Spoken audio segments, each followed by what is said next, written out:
Welcome to Grappling with the Gray, a forum for promoting an ethical mindset and ethical decision-making. Help us more clearly see both sides of complex issues and better navigate the moral challenges of everyday life. I'm Rabbi Yonason Goldson, and I'd like to welcome my guest. With me today is Kelly Paxton, who is a certified fraud examiner, former private investigator, professional speaker, podcast host, and author of Embezzlement: How to Prevent, Detect, and Investigate Pink-Collar Crime. Annette Taylor is a researcher of evolutionary psychology and biology. Her website, Cave Dweller Club, offers guidance and insights on how we can better understand the way our own hardwiring influences unconscious bias and decision-making. And so excited for the first time to welcome one of my inspirations, Tamsen Webster. As a keynote speaker, message strategist, and idea whisperer, she uses her proprietary red thread method to help audiences, organizations, and individuals build and tell their stories to promote real transformative change. Thank you all for being with me. Thank you. Delighted. And here is our topic for today. Have you ever been the victim of mistaken identity? A recent post recounted the following story. A delivery driver was exiting an upscale Boston hotel when the driver of a Porsche mistook him for the valet, tossed him his keys, and said, "Keep it close. I'll only be 10 or 15 minutes.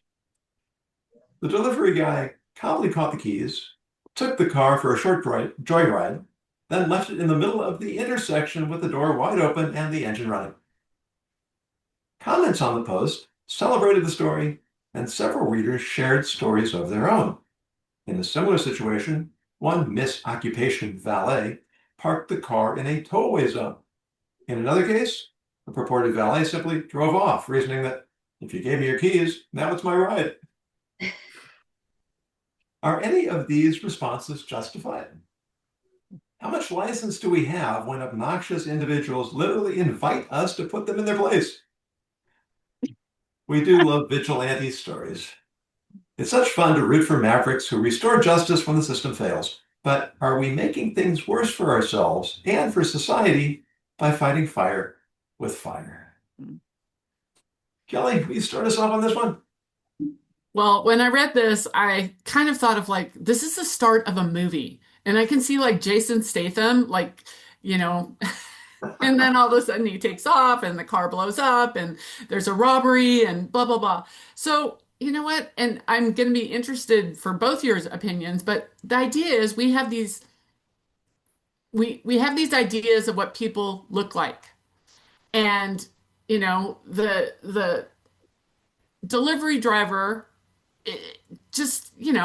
we have biases. So what would have been, would he have thrown the keys at a woman? And what's really interesting is I'm a little bit older. I grew up and like you, Yonason, people wore suits.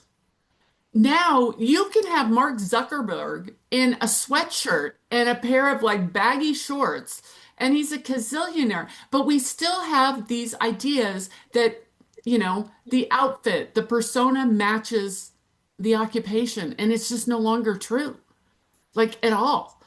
And so, when what was the Porsche guy like? Was he a jerk?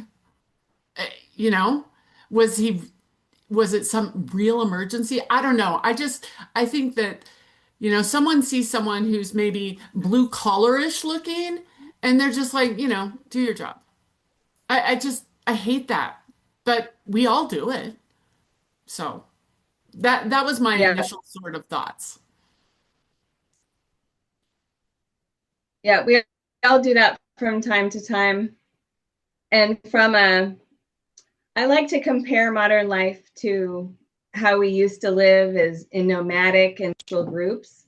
You knew who your tribe was back then. You had your 100. You implicitly trusted everyone that was around you. It was a little cleaner and more simple. And now we're in all these groups. And I really think it's kind of like coping strategy. Like you look at someone, you make assumptions about them just because how they look, you categorize. And I think we over categorize now out of desperation. I mean, you're right. This guy could have been in a hurry, but are you really willing to throw your keys at someone just because they were there? Like, I personally wouldn't do that, but maybe if you go through life assuming that everything's going to go your way, maybe you do that. And then comes the revenge stuff I'm sure we'll get into. And maybe we're stereotyping the Porsche driver, but you raised an Well, interesting point, Yes, I did. See, I did. which frankly is okay with me. But um, you raised an interesting point, Annette, that can we have tribes without being tribal? Maybe that's something we can circle back to. But Tamsen, what are your thoughts? oh, so many thoughts. And I'm delighted to meet both of these other panelists here because I think there's lots of friendly things. Because I'm particularly interested in our reasoning and how is it that we come to decide that something is or is not the right way to go. And so when you ask this question, like, is it justified? I would say that most of us would feel like in the position of the driver, of the UPS driver, like emotionally justified. Probably absolutely. You're like, dude, that's not my job. Like, what are you doing? Who are you? You're driving a Porsche and you're just like, oh, hey, go take care of this really very expensive car for me because clearly you are here to serve me. Ethically justified, that's I think where we need to step back a little bit wider, because back to what Annette was saying, particularly about the tribal aspect, it's there, what makes that work is the social contract, right? It's the social contract that there is an unspoken set of agreements that we have. And typically when there's a clash, it's because our underlying agreements don't match. And so, when I think about, all right, emotionally justified, yeah, I would have been ticked too. But again, if we step back and say, in that moment, are you able to make this rational, analytical decision? Probably not. But kind of saying, yeah, totally, that was justified, as if emotional and ethical justification are the same thing, starts to put us, I think, in a very dangerous position about what happens with our ethical and our social contract. So, I mean, it's one of those things where it's like, oh, I feel for the guy. And it's one of those things where if it's in those situations where we're like, yeah, go UPS driver, then I think it's really important for us to really step back and say, what other interpretations could there be? And also, what in how that story was presented is already tipping the scales to one interpretation or another. Because it's never as simple as it seems. I mean, sometimes it is. So I should not make a categorical statement. It is rarely as simple as it seems. But I'm a big fan of trying to figure out, like, why would anything make sense to somebody else? Because there must have been a reason to the Porsche driver why that made sense, right? And there must have been a reason to the UPS driver about why their response made sense. And really, I think when we talk about, is it justified? Is it ethically justified? I think we need to think about, on what scale are we talking about here? Are we talking about the individual? Are we talking about the kind of our communal tribe? Are we talking about global ethics? It gets pretty complicated pretty quick. Well, and one thing that I went to right away is like, what if the delivery driver was a woman? Would he have done it? Yeah. I mean, it's an interesting thing, right? Because to Annette's point, I mean, we would not be able to function if we didn't have those shortcuts and heuristics that are in our heads all the time, right? Like, we wouldn't be able to function. It's why we have it. It's so that we can actually go and, operate with some ease and efficiency throughout the day. And we typically only get like flipped into those more analytical modes of thinking when something surprises us, when it doesn't meet our expectations. And so, yeah, I mean, I think it's one of those things where, as you were saying earlier, Kelly, it's like, for whatever reason, we have a Porsche driver. And it's so interesting to me that, like, that's how we were like naming them. And immediately, I don't know about you, I've got a mental image. I'm very curious as to which Boston hotel this was, living in Boston as I do. And which UPS driver. Not that I know them. But it's just really interesting to think that there must not have been anything in that person's point of view that said, I need to double check my assumptions here. But but I think I think all of us would love to think that we wouldn't do something similar in that situation. And that those automatic shortcuts are super powerful, and it's easy to make the call outside of the situation. And I think that he missed, sorry, I think that the UPS driver missed an opportunity to call the guy out. Like, if it had been me and someone tossed me their keys, I would have been like handing them back and like, it's a learning opportunity for you to not assume that I'm here to serve you. Like, this is not my job. Here are your keys. Like, he could have learned something, but would he have remembered it? Probably not. But does he remember that his car got taken and put in an intersection with the door open? Yes, he remembers that. It was a teachable moment. Yeah, we're teaching with it. Right? But let's follow that for a moment. Let's imagine that the guy throws the keys to the person he thinks is the valet and breezes into the hotel and is gone. And I'm standing there. If I'm the delivery guy, I'm standing there. Now I'm holding a set of keys. I've got to get on my truck and go do my route. What are my options? Turn to the valet that's actually there? I mean, if there is one, maybe there isn't even a valet. He was the only guy there, presumably. I don't know. Do I drop him on the ground? I don't know. Again, I'm like, I want more detail. Which Boston hotel was this? Because it's like, I'm actually pretty hard pressed to think of a downtown Boston hotel that doesn't have a valet, honestly, because Boston traffic is such a nightmare. But I don't know. And he could have been parking another car at the moment. That's true. Well, and I don't know if this is not knowing the delivery company. We keep saying UPS, but we're not sure about that. But like, he's on a schedule. Like, how dare you? What if he, is late for delivery or something like that? Or I don't know. Are you guys familiar with the story that Olympus did in Australia, where they took 6 photographers? It's fascinating. They took 6 photographers and they have one guy, and they tell each photographer a different story about him. Like, he just got out of prison. Oh, I've seen that. He's a millionaire. Well, you know what's crazy is it's in a book. I was reading the book. I interviewed the guys who wrote it. Turns out the guy who's the actor, my daughter worked for when she was in Australia. Like, talk about small, crazy world. But the idea is that the pictures were so different based on the description, and it was a very short description of what they said he was. Our frames shape a lot about what we do, and yeah, I mean, it's interesting. I mean, I keep coming at it and saying, gosh, there are so many points. Let me be clear. That appears to be rather, let's call it jerkish behavior on the part of the Porsche driver.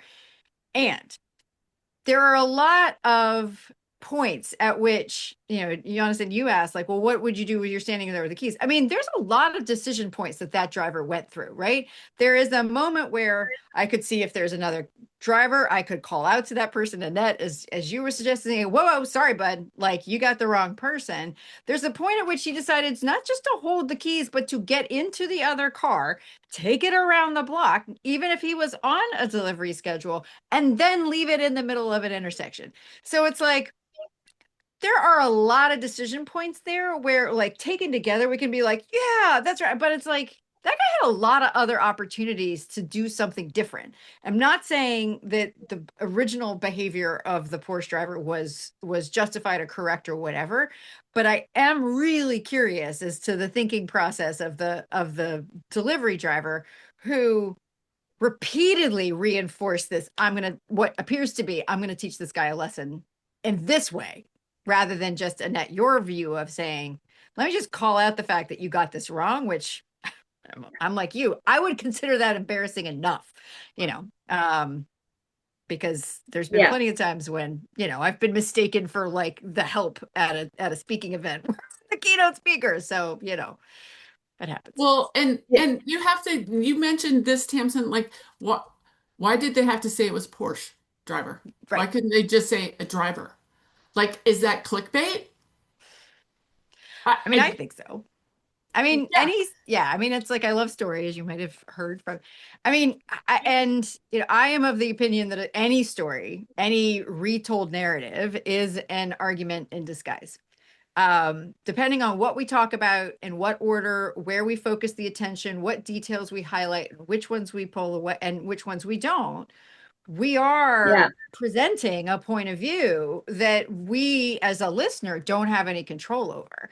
And so that's a great point, Kelly, because the fact that it's a Porsche driver, but just against the delivery driver, like there's always already setting up a power dynamic that Mhm. most of us wouldn't consciously notice. But, it's just one of those little details, like, it makes a Yeah, if difference he what you pulled talk up about. in a Corolla, this would not be an interesting story. A man pulled up in a Corolla and threw his face. No one wants to read about that. I mean, they know how to make stories interesting, and this could have been an accurate story, so that's fine. But it wouldn't have gotten so much attention if it didn't involve some sort of like competition. You know what I mean? That's news is more interesting when you have a change in economic status or some sort of, we were talking about earlier, polarization to make it more interesting. And so this delivery driver, I feel like, took a big risk. He got off his schedule for whatever 15 minutes, and if this guy happens to be a Porsche driver with a lot of money, this Porsche driver could have hunted him down and said, "How dare you leave my car in the," you know what I mean? Like that was a big risk, but he decided the risk was worth what he did. So I'm kind of impressed. Like I can see both sides. Like he shouldn't have done it, but people that take risks, wow, they're kind of cool sometimes, right? That, or the emotional response he had was so great to that experience that it really, I mean, Mm-hmm. Annette, you Better know than this really yourself. well, just as well as I do, is that our automatic and our analytic processing systems are mutually suppressive, right? Like if you're really Yeah. activated and you're really ticked off, Yeah. you're not capable of a rational decision. You No. literally Correct. aren't. So Yeah. it's kind of one of those things where it's like, wow, either like this was a calculated, and again, we tend to smoosh these things together and attribute like great rational decision making to this person, where it's like they must have just been wildly pissed off. Pardon my French. Or they Because it really was, or wanted to drive a Porsche. they really Maybe wanted to he drive just a was in Porsche. the I know. moment, was like, "Oh, I've always wanted to do this." well, I love to, or that's, yeah. I'm reading a book right now, and it just brings this to me is that, like, your high school nemesis, the guy looks like your high school nemesis and he's driving a Porsche. Like, I'm having all these sort of backstories, like, or a Porsche hit him at one time or hit his kid or something like that. And you have that Could be reaction. We don't anything. know people's backstories. You don't. I saw someone, and I wish I knew the name because it was such a useful framing on things. Because I want to give credit where credit is due, but he was talking about the difference between context, pretext, and subtext, right? I get And how those three things like really interplay. And anytime that like anytime we are like sharing information in any form, there are those three elements, and we ignore any of them, right, at our peril. And yet, as humans, when they're missing, we'll conveniently fill in with the one that makes sense to us, right? And so this whole conversation is as interesting to me for the various interpretations of like, absent full information, what are we contributing to the story, right? Yeah. What are we filling Versus in? I'm sorry, but that was context, pretext, and subtext. well, subtext. Thank you. Yes. Well, and also, we're three women. Yeah. I mean, True. we're not talking about like which version of or which model of the Porsche it was and stuff like that. Whereas, what if you had three panelists that were guys? Like honestly, I'm not really. I have Yeah. a brand new car. I love it, but you know what? It's not a Porsche. I don't really care. I'm not a car care person, but what if you have three, I'm going to say car dudes here, that they might have all different responses. Like, of course I was going to get into that Porsche. I've We'd be never seen that talking model. about a completely different topic. Yeah. Yeah. I mean, it's just, yeah. I mean, I like to play this game. I mean, because it also tries to keep me, sharp and from a sense of not falling into stereotypes as well. Is that I try to, if I just see somebody on the street, I try to actively come up with an opposite story for them, right? Opposite, however they may present. And so it's in a situation like this, it could be interesting to say, okay, under what conditions would we say that, like that the that the Porsche driver was entirely justified? I don't know. Is there any point at which the reaction of the delivery driver is justified? I mean, because back to your point, Annette, where I was, part of where I was going with the automatic and the kind of like not capable of making a rational decision, that person was probably putting their job on the line by doing that. If not like a major, because if like there was any identifying stuff, which again, if you say, well, there probably wasn't, or else the guy wouldn't have thrown the keys there. But yeah, I don't know. Anyway, I like playing opposite game. It can be fun to kind of say like, oh, let's make up a new story about this person. Well, so to your point earlier, Tamsen, when you made the distinction, which I think is an excellent one, between emotional justification versus ethical justification, what if try and create a scenario where the guy who caught the keys was actually a Bentley driver, and to him, I a like Porsche that. is Yeah. sort of like, he's just a Porsche driver. Yeah. That's right. He could be delivering in his Bentley. I think so. I like that's one of those things. It's like, okay, well, let's either change a detail or supply a detail that we weren't given, right? And how does that change the story? Again, may not change anything, but I think that there's this woman, this amazing scientist, not just a woman, but happens to be a woman. Her name is Leor Zmigrod, and I know her because she spoke at TEDx New England, but she recently published a book called The Ideological Brain. That's what it's called. And her research is all about what she has termed cognitive rigidity, meaning people who adopt quite extreme points of view. And what she's seen because of she's more of I'm going to get the actual terminology of her science incorrect, but she's looked at the actual structure of the brains of people who hold these quite rigid ideological positions. And what she sees is that the ideological position shows up in the physical structure of the brain, right? And so, and in other words, there are physiological effects that seem to be kind of like a reinforcing loop of kind of the positions that we take on pretty much anything. And so it's one of those reasons why when Yonason, you reached out, it's like, oh my gosh, yes, A, we've had fascinating conversations in the past, but B, I think all of us benefit from opportunities to really push at the edges of where previously we might have just not even questioned how we look at something. Because there's always another interpretation. We all come at it from a different perspective. So, just kind of playing those mental kind of stretching games, I think can be really useful either to clarify your own point of view or simply to expand it. Do you guys watch Shrinking? I do. Okay, remember Brett Goldstein where he's sitting and he said he and his wife used to have this game where they would imagine what those people are doing. I do it all the time. Yes, that's a reference to a wonderful, I don't know, sitcom comedy on what, Apple TV, HBO? Yeah, I don't know, best something like that. show ever. Yes, it's Love a it. wonderful show. What are the 5 different, I guess, personality types, or like there's openness and conscientiousness, Eccentricity, neuroticism, and extroversion is the E. extrovert, right, and neuroticism, and there's one other.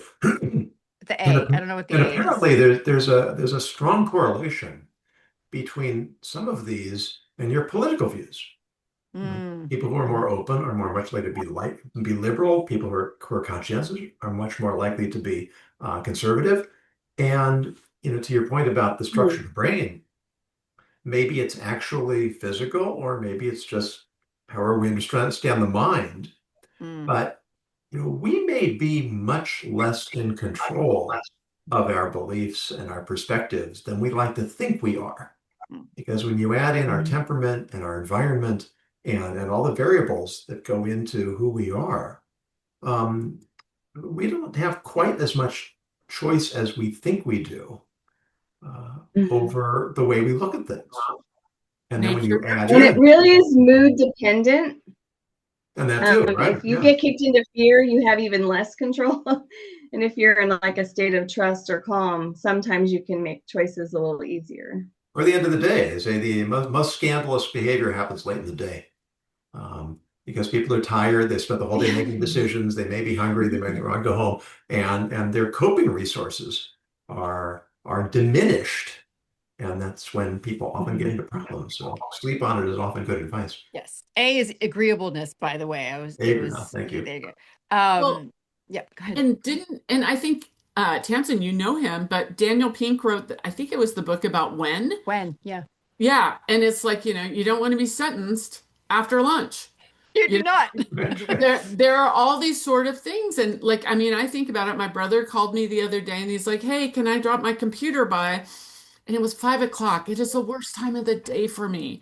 But I'm getting ready to leave town, and I was like, it's the only time of day. And I did it, and I was really, really happy to do it. But generally, I'm like, after 4, I'm just done. Yeah, totally. There's so I love this line of thinking, Yonason, because I do believe that, yeah, I think we all start with the needle certain place, right? And that there is an opportunity to move the needle, but I do think that there is some level of anchoring that starts there. Are people capable of change? Yes, I do believe that.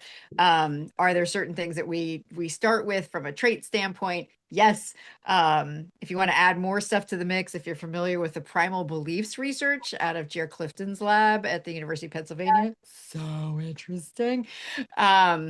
Because what he has seen is that there are these kind of 26 pairs of primal beliefs about the world, and he calls them primal because they seem to be independent of socioeconomic status, background, history, those kinds of things, but they're also quite durable, though they can shift and change over time.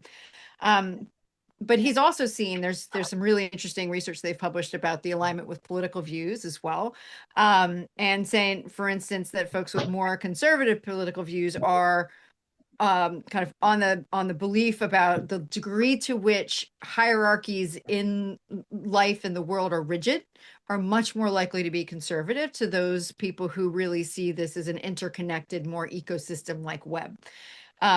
So it's a really fascinating kind of thing, because when I'm working with folks to say, like, how do you kind of get your point across? How do you make the case for your new ideas? One of the first things I say is we got to make sure we're not making that case on a primal, because, if you're saying, well, we're doing this because the world is a beautiful place, well, half the people in the room are going to just be like, yeah, of course. Why are you telling me this? And the other half are going to be like, no, it's not. And you are not going to change my mind. But it's really interesting to me where there is a middle ground, and where does that exist and what bounds it. It's an endlessly fascinating topic. Yeah, and just because it's the world I live in, it's interesting that Orthodox Jews are overwhelmingly conservative and secular Jews are overwhelmingly liberal. Interesting. And there's a whole That makes cultural sense. mindset that you either have or you don't have. And it really delineates very sharply. I've even seen work, and Annette, I'm curious about what you've seen with this, that links some of that with kind of adult development phasing as well, right? So that, the Robert Keegan's work, for instance, who looks at kind of, are you do you have a socialized way of making meaning of the world where you are establishing your sense of meaning based on trusted others, which tends to be those who are in more involved in traditional religions and structured religions tend to be there, versus self-authoring, which is seen as, not sure how accurate this is actually, but like as a phase beyond that, where there's an independent idea established, like not denying the point of view of the group, but able to hold those two truths kind of simultaneously, all the way to like a fully like, chakra connected, like everything is one kind of perspective. So I'm curious, like how you all respond to that and how that fits in with what you've seen. I would say quickly that we don't have tribes anymore. Like we don't have big enough tribes anymore. And so one way to replace a tribe, and if you have a religion, that's your tribe. That's amazing. But I know from like my parents' experience, they trusted someone at the church, and someone was stealing from the church. So you have to be careful. You have to have critical trust, not blind trust. And at some level, I think that when we trust people, sometimes we get lazy and we just assume that everything's fine, but you really shouldn't do that ever. And I don't think we did it when we lived in nomadic tribal groups either. I think because your life depended on what other people were doing, you were always in critical trust. But in the modern world, you can close your door and not talk to anybody for a week, and you can survive.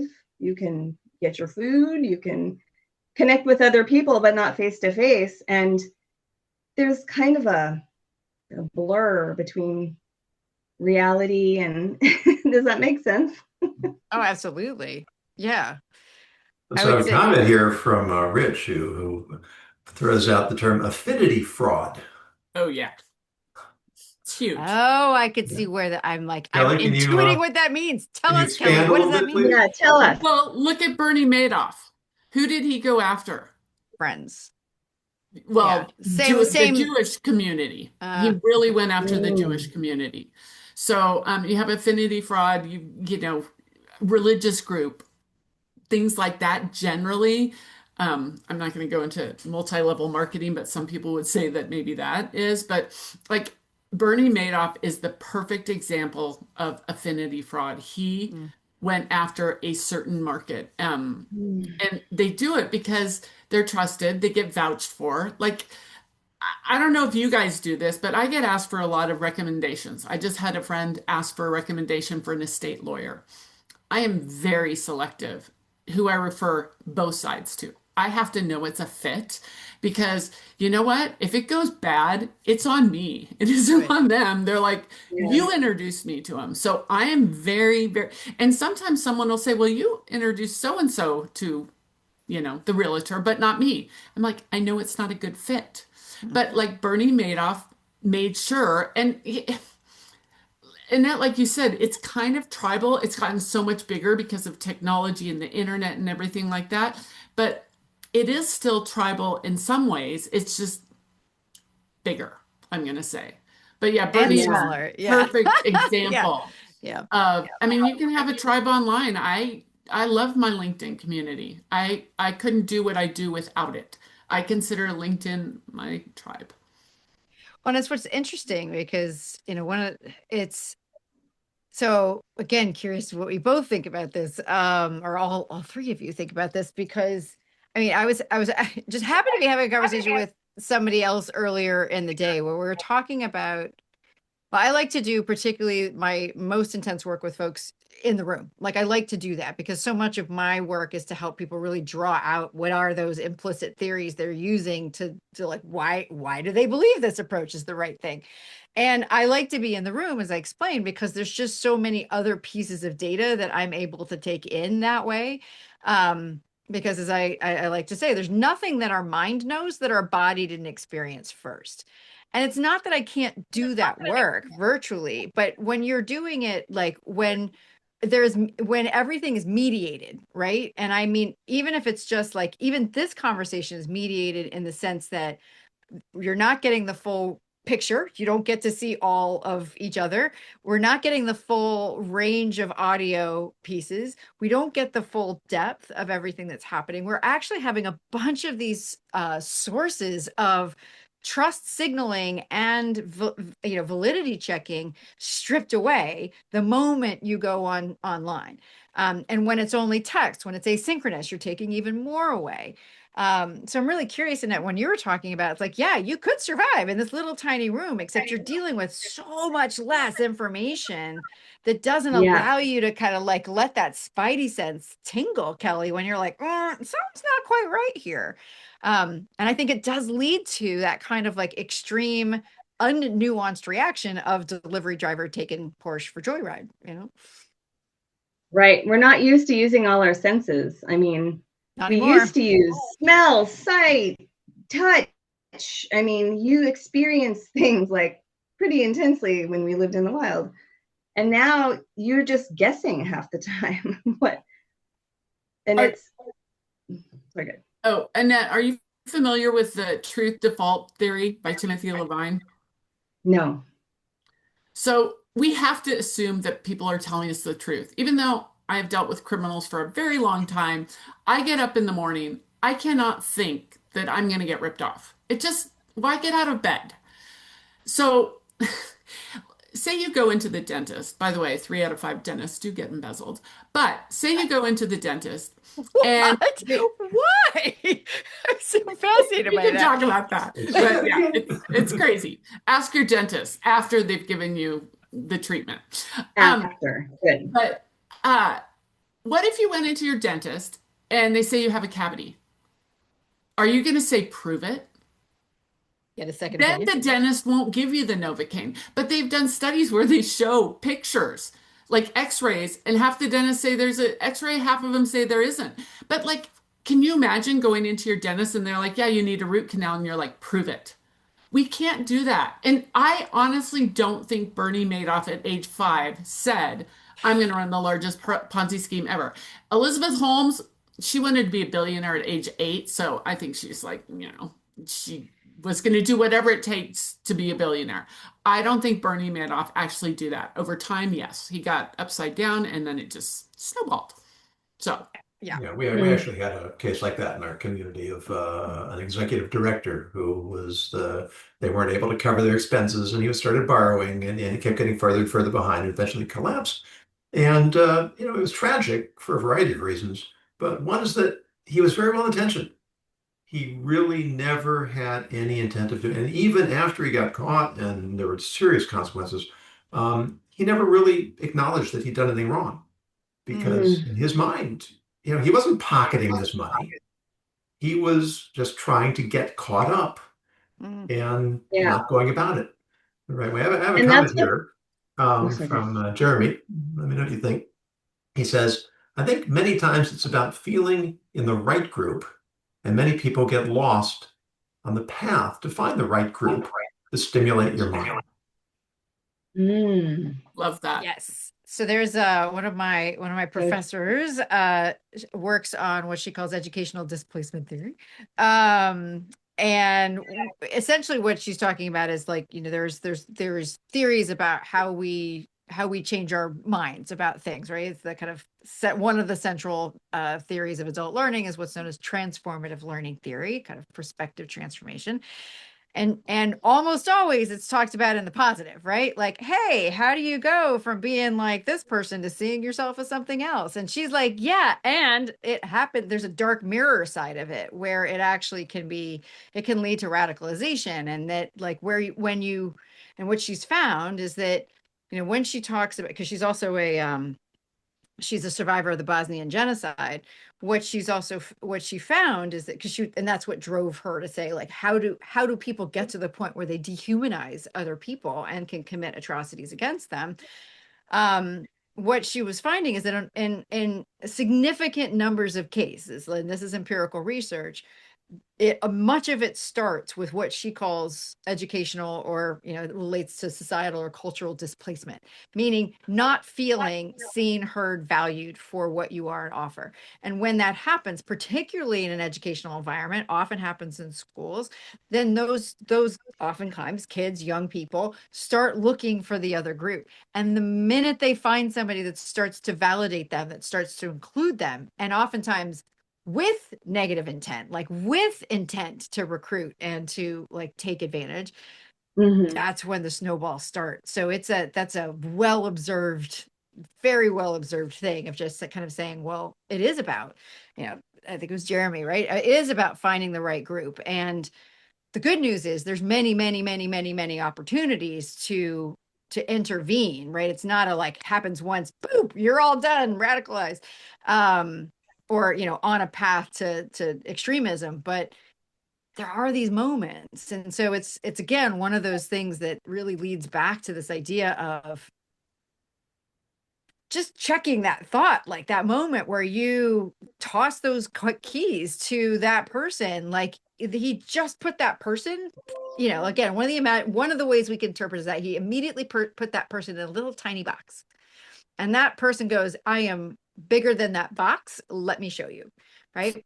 And I think that the understanding that we all have had it done to us, but also that we probably unconsciously do it to other people all the time, and that doesn't mean it's justified in any way, but it does allow us to extend grace and to say, okay, let me be a little bit more conscious about the stories I'm telling myself, the stories that I'm telling myself about other people in particular. And back to Yonason's like starting point where he was asking, do the actions that the delivery guy took, does it weaken our overall ethics in life? I think it does, because it shakes trust. I get that people thinks it's funny and cool and maybe a little Bostonian, not to stereotype Bostonian, but the delivery driver, yes, that's 100% a as we like to say, a mass hole behavior. Yes, exactly. Okay. So, well, I don't know. I found it funny, but I also agree that it's a little destabilizing. Yeah. Well, and what if, okay, so say he takes the keys, and what if the Porsche guy is a lawyer and decides to get him prosecuted and his life just twirls? He took a big, huge risk just to make a point. I personally would have done it, but whew. Yeah. I mean, your life could, it's just like, what, therefore go grace of God, go I, or like you try and tell this to your children or to family members. It's like that one bad decision, especially in the world we live in right now, where the justice system, I will say, is broken. Yeah. People are so happy on top of it, by the way. Yeah. Oh, we're just, I mean, I think it's, the social contract keeps cracking, right? And, I someone recently introduced me to the concept from politics known as political science known as the Overton window. You'll discover that I am the font of potentially useful information, usually not.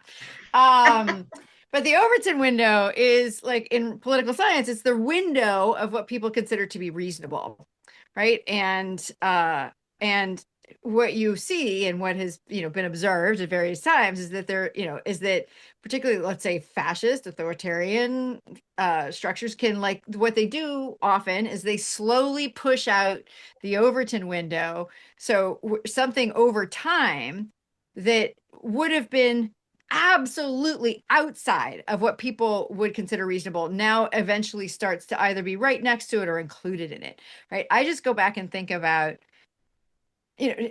not a political statement other than observing the Overton window when dating myself, Howard Dean, right, got basically canceled out of the Democratic nomination because of a poor miking, right? And it sounded like he was screaming. People were like, oh, that's not presidential. You're out. And now he laughed really hard or something, and all of a sudden he got up on the table. And Gary Hart and misspelling potato, for goodness sake. Oh yeah, exactly. Yeah, Dan Quayle. Yeah, and so Dan Quayle. Sorry. And so I agree that when to me, this is all, it is part of that social contract, right? It's like when that everything starts to fracture like that, when everyone goes, ha ha ha ha, without the question, Yonason, that you're asking about, it's like, well, yeah, we can laugh at it, but all right, let's take a step back. I agree, Annette. I think it starts to expand that window of what we think is reasonable. And so the Yeah. next time it happens, it's like, oh, well, that's already happened. So it must Yeah. be, right? We start to Yeah. suffer some kind of like really disturbing familiarity bias that allows us to go, well, it happened once, it must be okay. Yeah. And it's like, I'm not so sure about that. Yeah, the late Rabbi Jonathan Sacks, the former chief rabbi of England, he has a wonderful video where he talks about the social contract and why he believes it's been breaking down Mm. because people are less confident that it's actually that they can actually trust the other sides. And he says we need to replace it with a social covenant, Ooh. which means that we have a fundamental investment in one another. And it's a very, very compelling presentation that he has. But yeah, that. you know, as if I'm investing myself in a deal and I'm not getting out of it what I think I should be, then my commitment to preserving it goes down quickly. That's right. And we've got a lot of people Yep. feeling that way too. Yeah. So yeah. And sometimes for good reason. Some of us for very good reason. Absolutely. Yeah. So yeah, Yeah. it's hard to see whether you believe primally that people are connected or not. I mean, one of the things I often point out is that you may or may not have as a primal belief that everything is interconnected, but I have yet to find someone who doesn't agree that everything's interdependent at somewhere, like that there is this interdependence, that something that I do will have an effect somewhere. I mean, I don't mean like butterfly flapping in China kind of thing, but I mean, though that is, I won't go there. Sorry, there's somebody's just like proved out a fractal chaos theory, and I'm like, oh my gosh, so exciting. It's too much. That's too much. We won't go there. But like that's real. I mean, I love that concept of the covenant because to some extent it means it does require an act of faith, right? And the only way that it sustains is that sometimes you're willing to do it even when the payback isn't obvious or isn't short term. Yeah. Right. Yeah. And I think that that's so hard for modern people because we go from thing to thing to thing to thing. And when we were in a tribe, all you had was 100 people your whole life. I mean, it's so much easier and it's so complicated now. Yes. Yeah. Rich is asking you, Kelly, if you can describe the fraud triangle. Oh, yeah. Oh, Rich. Yes. So we have opportunity, pressure, and rationalization. And realistically, the only thing you can control for is the opportunity. You know, if you're in a business, you can say only two signatures on every check. However, if you can forge one signature, you can forge a second. So I always say that. But rationalization, you can never control for because you don't know what's going on in someone's life. Even, you know, what about the family where like the husband or the wife has a whole other family and they didn't even know it? Like we don't know what goes on in here and we can't, you know, we can change pressures. And I have seen bosses that aren't good bosses that, you know, Gladys steals from and her rationalization is he's a jerk, you know? So tone at the top, but yeah, thank you so much, Rich. So opportunity, pressure, rationalization, you can pay your administrative assistant $1 million a year, but if she, and most likely it's going to be a she, has a $2 million a year lifestyle, you got a problem. I think it's one of the most fascinating and counterintuitive things about the human brain is that we think we would change our behavior to match our beliefs, but in fact, the opposite is true, that we will change our beliefs to match our behavior. That's just been shown over and over and over and over and over again. It's the basis of cognitive dissonance. That's exactly right. It's Festinger all the way. So it's you know, it's that whole idea that we are not rational decision makers, we're rationalizing decision makers. And we tell ourselves a story to make it all okay. And the bigger the bigger the dissonance from who we see ourselves to be, or who we see ourselves, how we want to be seen, the stronger the force to close that gap with Yeah, rewriting. 100%. If I just saw a case just recently, it was like someone stole $20 million and they got 4 years. In their mind, they're like, 5 million a year, like, because they're not getting the money back. Like, the money is spent. You don't steal to save. But like, some That's a people good might line. say $20 million over 5 years, $4 million a year. Where am I going to get that kind of money? Hey, It might, and then they get 3 hots of cotton, God forbid, health insurance.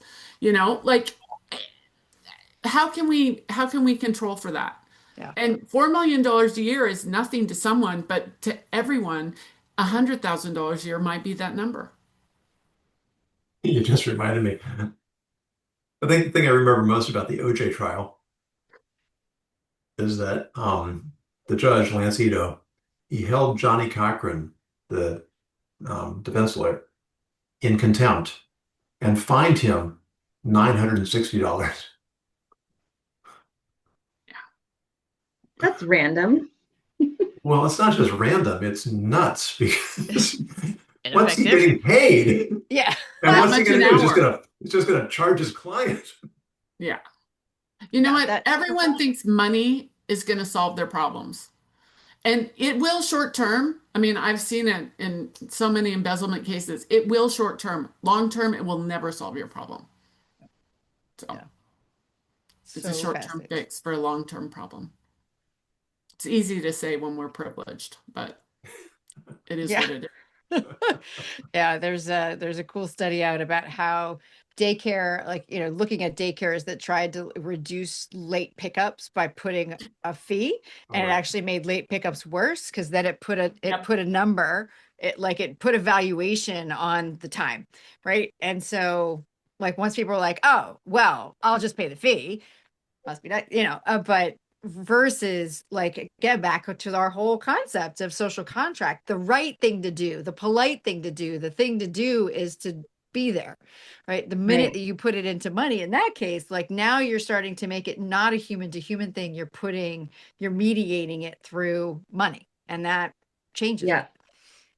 Yeah, and you're framing that, the more we act in a certain way, the more the beliefs and the attitudes associated with that behavior become enrooted or embedded in our mindset.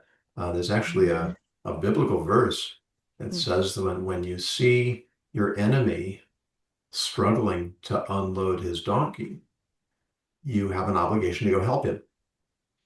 And the sages say that you have to help your enemy before you help your friend, Mm. because Wow. really we don't want to be enemies.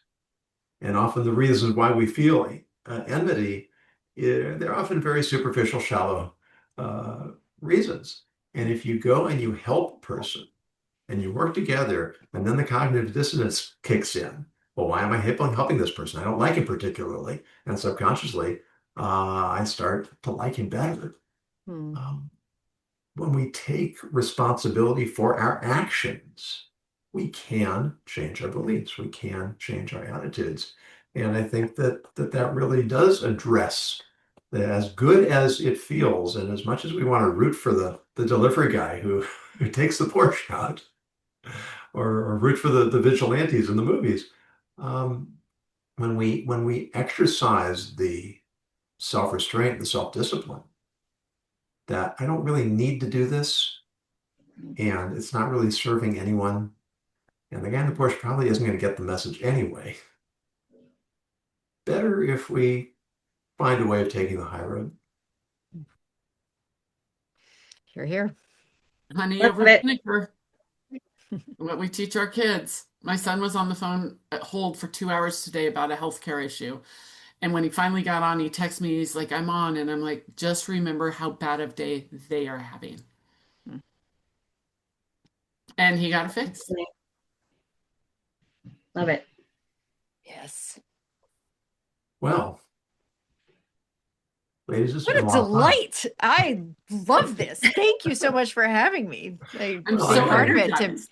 I hope meet you will I hope you will come back again. Oh, absolutely. But what a pleasure. I'm delighted to meet you both, Kelly and Annette. I mean, I already was a big fan, Yonason, so but I'm so fascinated to dive into each of your work more.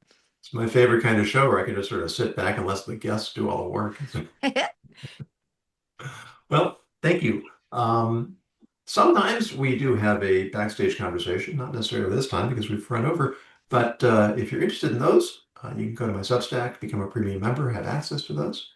Uh, for those of you who are watching and listening, if you have a topic you'd like us to take up in the future, please go to my website, ethicsninja.com, use the contact information, submit your idea. If it's compelling, we will take it up in a future episode. Thank you for Rich and Jeremy and Aya, who've been involved in the comments. I appreciate your engagement. And Kelly Paxton, Annette Taylor, Tamsen Webster. Really appreciate your time, your thought, your energy, your passion, your humor. Look forward to next time. And until then, we encourage you to continue grappling with the gray.